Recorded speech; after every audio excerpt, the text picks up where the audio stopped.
15 years ago, a mistake tore his family apart.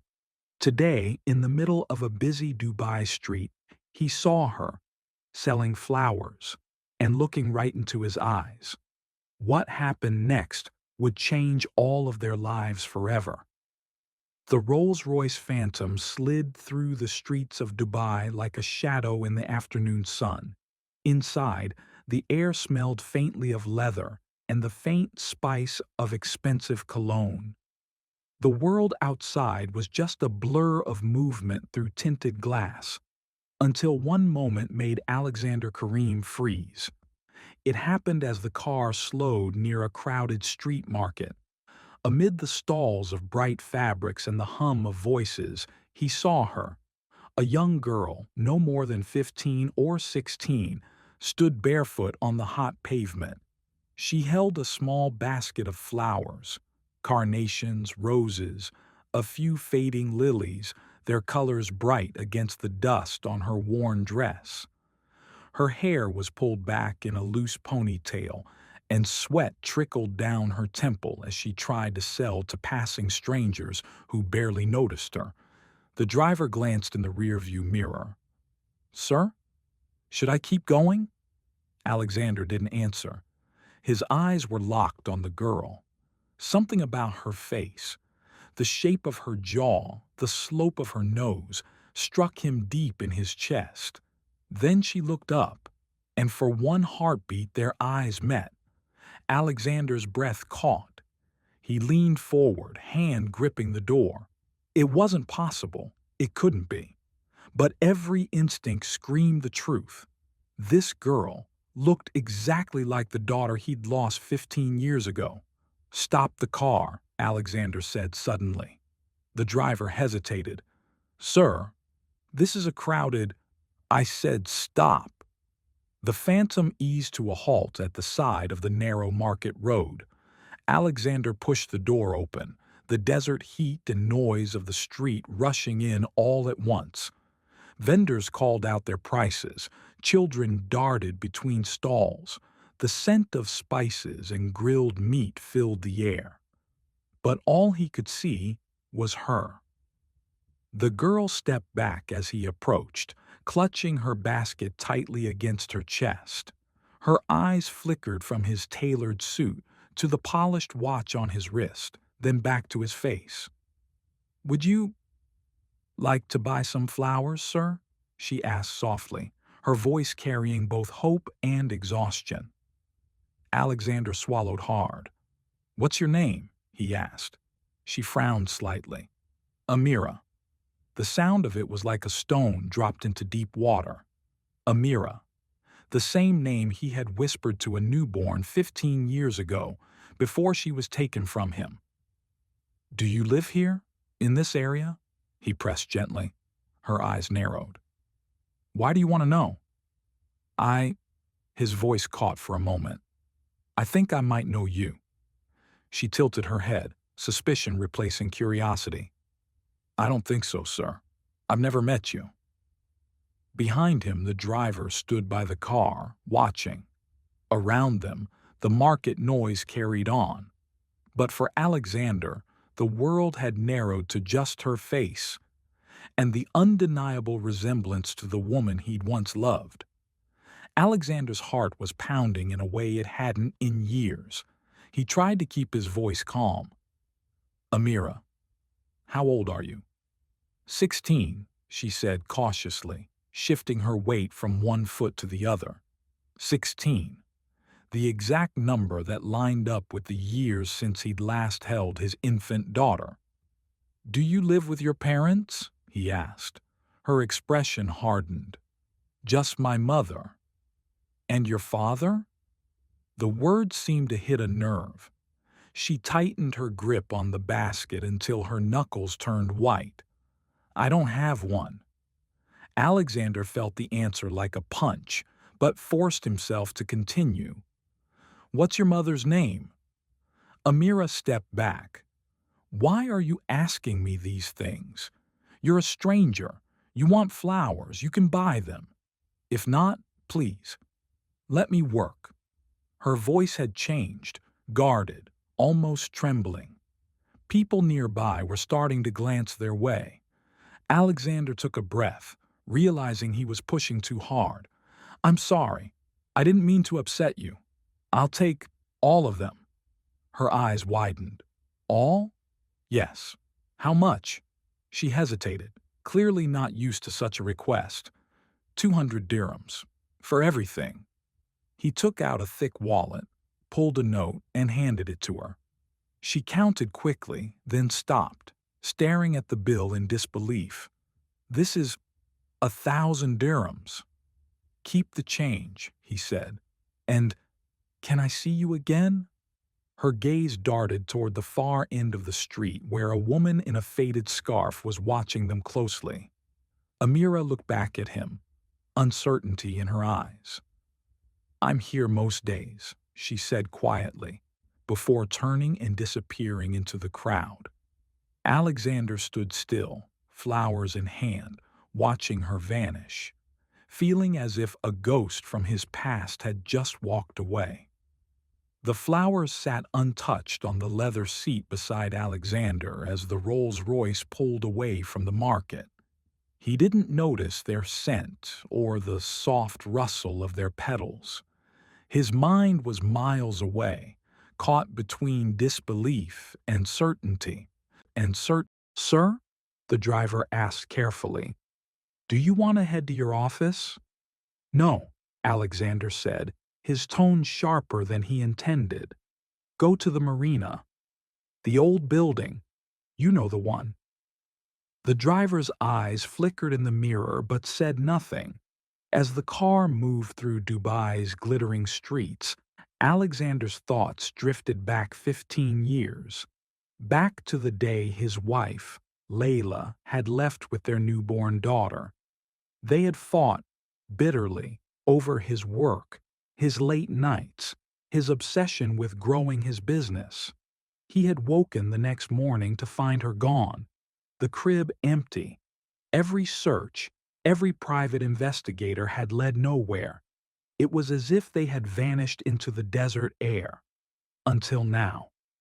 At the marina, Alexander met with an old friend, Omar, a retired police officer who still had connections in every corner of the city. "You're sure about this?" Omar asked, sipping his coffee. 15 years is a long time. Faces change." "Not this face," Alexander replied, sliding a photo across the table, a quick snapshot he'd managed to take of Amira in the market. "Find out everything you can. Her mother, where they live, how they've survived. I need answers." Omar studied the picture for a moment, then nodded. "Give me 2 days." As Alexander left the cafe, the weight in his chest grew heavier. 2 days suddenly felt like an eternity. 2 days later, Alexander was in his office on the 48th floor, the view of the Dubai skyline stretching endlessly beyond the glass. He hadn't slept well. Every time he closed his eyes, he saw Amira's face, the way she looked at him with a mix of curiosity and suspicion, the way she clutched that basket like it was her lifeline. The phone on his desk buzzed. Omar's voice came through low and steady. "We need to meet. I have your answers." They met in a quiet corner of an old coffee shop in Dera, far from the glittering heart of the city. Omar slid into the seat across from him, a manila folder in hand. "I found her," Omar said simply. Alexander's grip on his coffee cup tightened. "And?" Omar opened the folder. Inside were photographs, grainy shots of Amira at the market, others of her walking beside a woman in a faded scarf. "Her name is still Amira Karim. She lives with her mother in a small one-room apartment above a tailor shop near the old souk." Alexander's eyes snapped to Omar's. "Karim?" Omar nodded. "She never changed her name. Her mother's name is Layla Al-Fayed."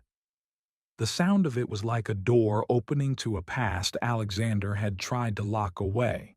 Layla, the woman he had loved, the woman who had left without a word. Omar continued, "They've been moving between low-income areas for years. No stable job for Layla. She cleans offices sometimes, but mostly relies on Amira selling flowers to tourists. It's not an easy life." Alexander sat back, the air heavy around him. "Why didn't she ever come to me?" Omar gave a small shrug. "Maybe she thought you wouldn't care.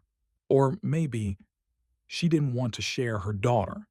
The thought burned in Alexander's chest. 15 years stolen. And now, he had found them living in the shadows of the city he ruled. The next evening, Alexander stood across the street from a narrow, aging building in the old souk district. Neon signs flickered weakly above the shops below, and the faint smell of spices lingered in the air. Omar's information had been precise: third floor, the door at the end of the hallway. He took a breath and crossed the street, the sound of his polished shoes sharp against the uneven pavement.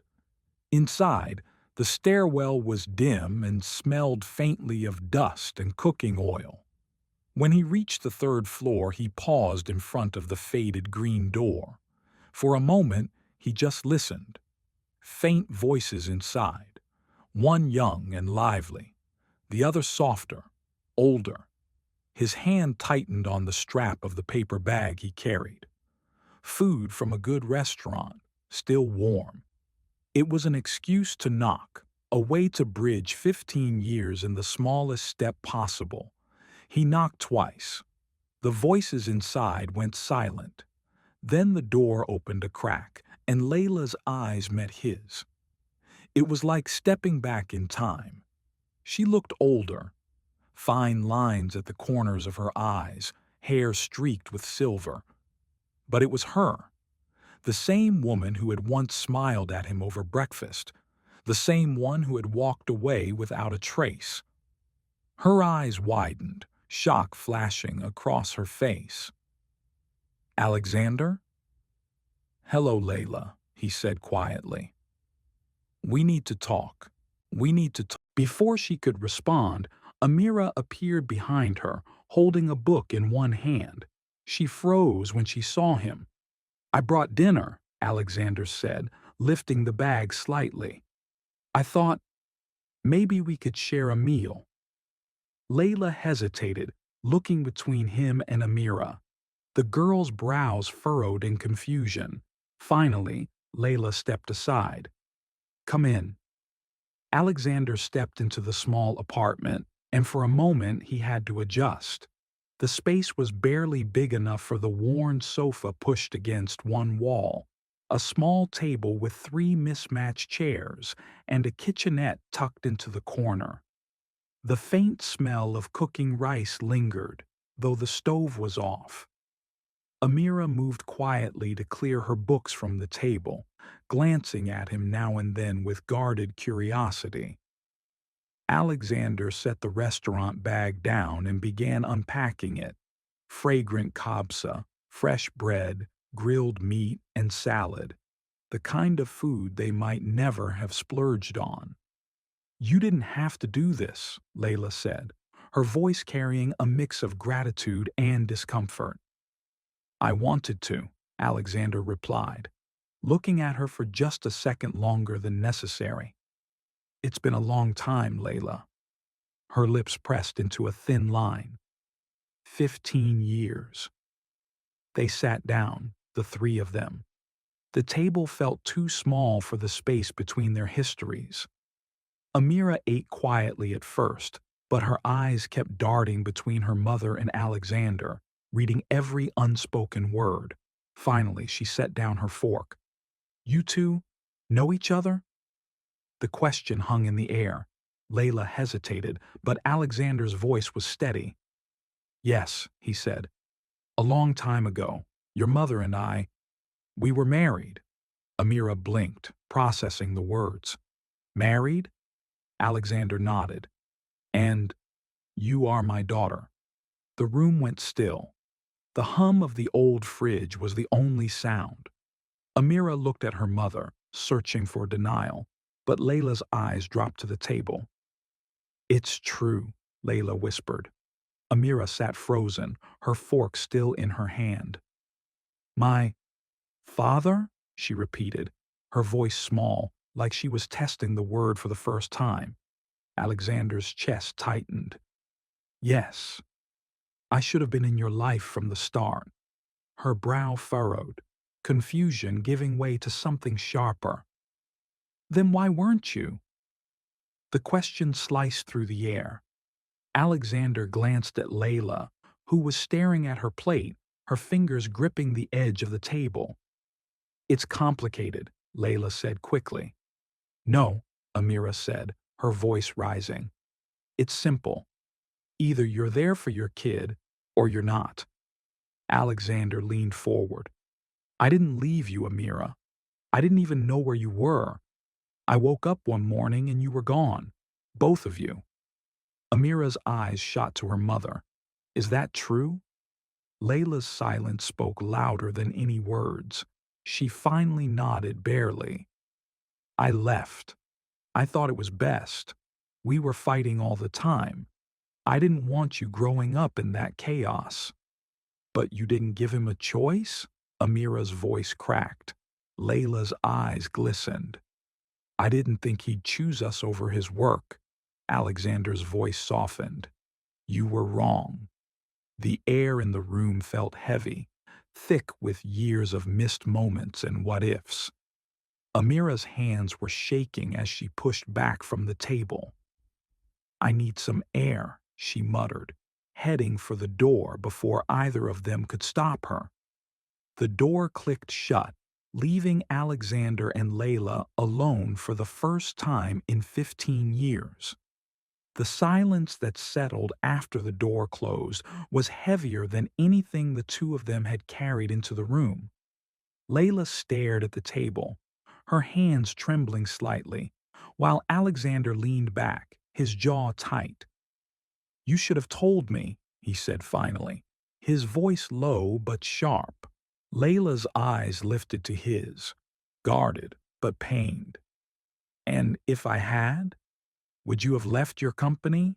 Your endless deals? You were already married to your work, Alexander. I didn't want Amira to grow up watching her father choose meetings over birthdays." His voice rose a notch. "You didn't give me the chance to prove you wrong." Her lips pressed together, but she didn't look away. "I was scared. We were toxic back then. Every night was an argument.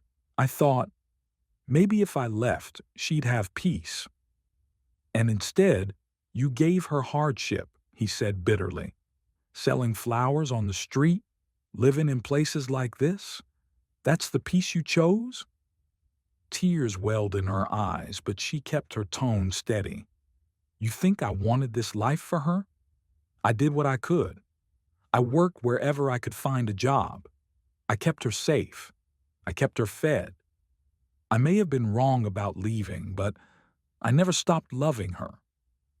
Alexander's anger faltered, replaced by something more complex: grief, regret, and an ache he couldn't name. "We've both lost 15 years, Layla, but I'm here now, and I'm not going anywhere." The door creaked open behind them. Amira stepped back inside, her eyes still red from holding back tears. "Then prove it," she said quietly. Alexander turned toward Amira, meeting her gaze. "I will," he said, his voice steady. "But it's not going to be with words. I'll show you." Amira crossed her arms, still guarded. "How?" He reached into his pocket and pulled out a small envelope, sliding it across the table toward her. She hesitated before opening it. Inside were 3 crisp papers. "What's this?" she asked. "A school enrollment form," Alexander said. "For the best private academy in Dubai. Full tuition, uniforms, transport, everything you'll need." Amira stared at the papers. "You think buying me a school will make up for 15 years?" "No," he said, his voice firm. but it will make sure the next 15 are different. Layla looked between them, conflicted. She's been helping me earn money. I can't. Alexander cut in. You can. She's a child. She shouldn't be working in the heat to survive. She should be learning, making friends, dreaming bigger than selling flowers. Amira's fingers tightened on the envelope. And what if I don't want your help? Then I'll still be here, he said, every day, until you see that I'm not going away. For a moment, no one spoke. The hum of the fridge and the muted sound of the street outside filled the silence. Finally, Amira set the envelope down. 1 term. That's it. If you disappear, I go back to my life. Alexander nodded. Deal. A week later, Amira stood in front of a tall glass building that shimmered under the Dubai sun. The academy's gates opened into a courtyard filled with neatly dressed students, their laughter echoing off the stone walls.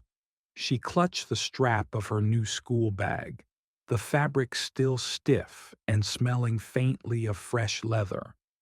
Alexander stood beside her, wearing a suit but no tie this time, his expression softer than usual. You ready? He asked. Amira glanced at him.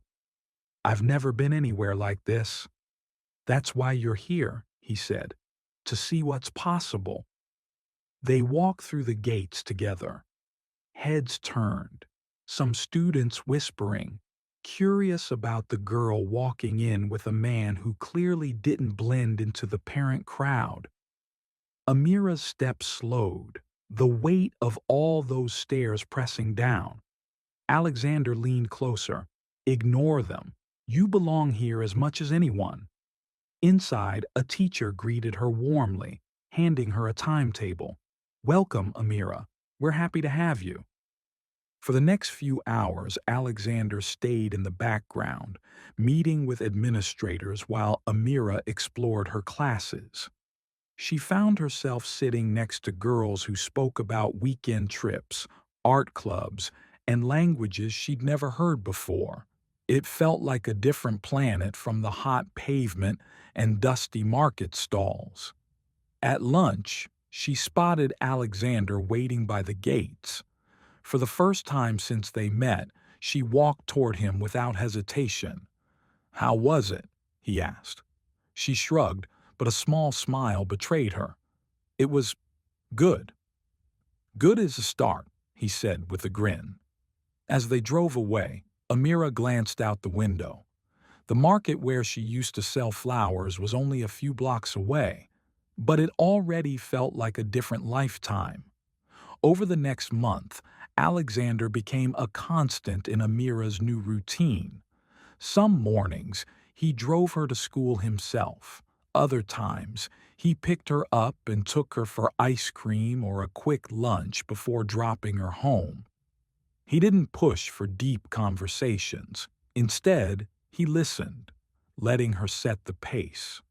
Slowly, her guard began to lower. She told him about the subjects she liked, the classmates she was starting to befriend, and even small stories about the teachers. He learned she had a sharp wit, a quiet resilience, and a curiosity that reminded him so much of Layla when they were young. But one evening, as he walked her to the apartment door, Layla was waiting, arms folded, her expression unreadable. We need to talk, she said. Alexander stepped inside, sensing the tension. What's wrong?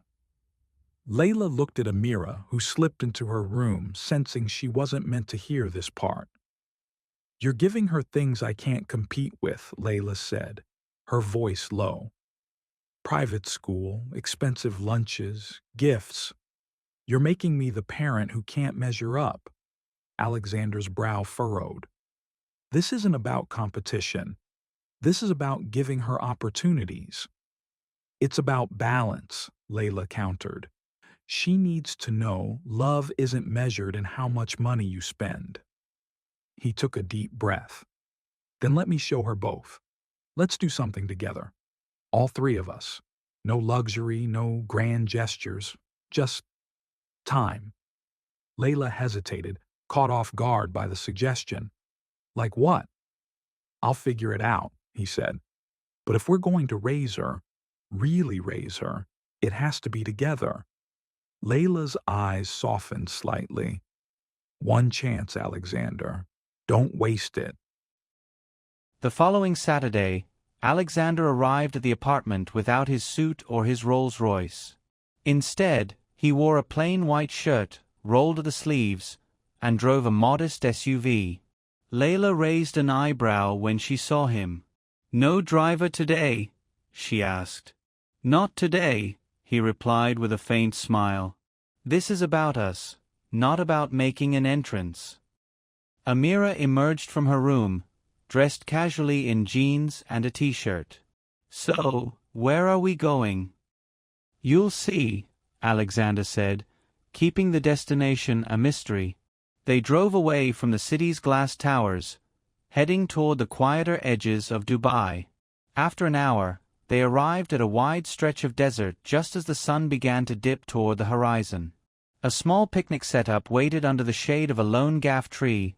A blanket, a basket of homemade food Alexander had arranged from a small family-owned cafe. Amira stepped out of the car, looking around in surprise. "We're just having a picnic?" "Not just a picnic," Alexander said. "An evening without phones, without work, without distractions. Just the three of us." They sat together on the blanket, sharing warm samosas, fresh fruit, and spiced tea.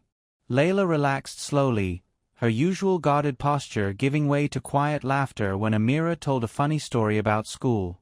Alexander listened, adding his own stories, not about business deals, but about his awkward teenage years, his first job, the mistakes he made before success. As the sky deepened into shades of gold and purple, Amira leaned back on her elbows, looking at the endless stretch of sand. "It's nice," she said. "Feels like time stopped." Alexander met her gaze. "Sometimes, you have to make time stop for the people who matter." For the first time, Amira smiled at him without any trace of hesitation. The air had cooled by the time they finished their meal, the desert breeze carrying the faint scent of dry earth. Amira wandered a little farther from the blanket, tracing her fingers along the ripples of sand. Alexander and Layla watched her in comfortable silence, until her foot caught on something buried just beneath the surface. She stumbled, letting out a small yelp. Alexander was on his feet in seconds. "Are you all right?" Amira brushed the sand from her jeans and crouched down. "I think I found something." She dug a little, revealing an old, half-buried tin box, rust creeping across its edges. Curious, Alexander knelt beside her. "Let's see." The lid creaked as he pried it open. Inside were a handful of trinkets, a faded photograph of a young boy and his father in the desert, a small brass compass, and a few coins so worn they were barely legible. "It must have been here for decades," Layla said, leaning over them. Amira picked up the compass, turning it in her hand. "It still works," she said softly, watching the needle settle. Alexander smiled. "Then it's yours. A little reminder that no matter how far you go, you can always find your way back." She glanced at him, the words hitting deeper than he might have intended. For a moment, she held his gaze, not with suspicion or guardedness, but with something warmer. Trust, maybe. Or the beginning of it. They packed up as the first stars appeared, the sound of Amira's laughter echoing through the cooling air when Alexander teased her about treasure hunting. The ride home felt lighter than the one that brought them there. For the first time, Alexander sensed that the walls between 2 weeks after the desert picnic, Alexander was in the middle of a meeting when his phone buzzed. It was Layla. Her voice was tight. "Amira's not home. She was supposed to come straight from school." He didn't wait for the rest.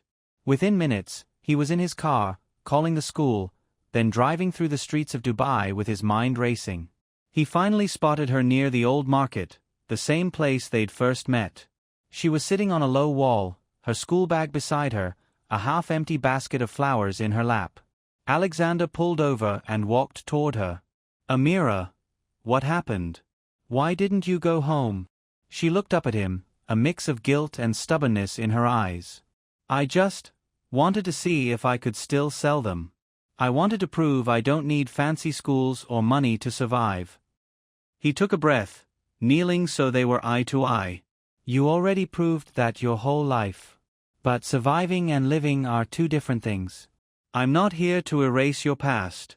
I'm here to make sure your future is better. Her voice wavered. You really mean that? Even if I mess up sometimes? He smiled faintly. Especially then. For a moment, she was still. Then she set the basket down and hugged him, hesitant at first, then tight, as if she'd been holding back for 15 years. When they got back to the apartment, Layla was waiting. She saw them together and her expression softened. Alexander met her gaze over Amira's shoulder and gave a small nod. No speeches, no grand gestures. Just a silent agreement. They would make this work. From that day on, Amira didn't call him Alexander anymore. She called him Dad.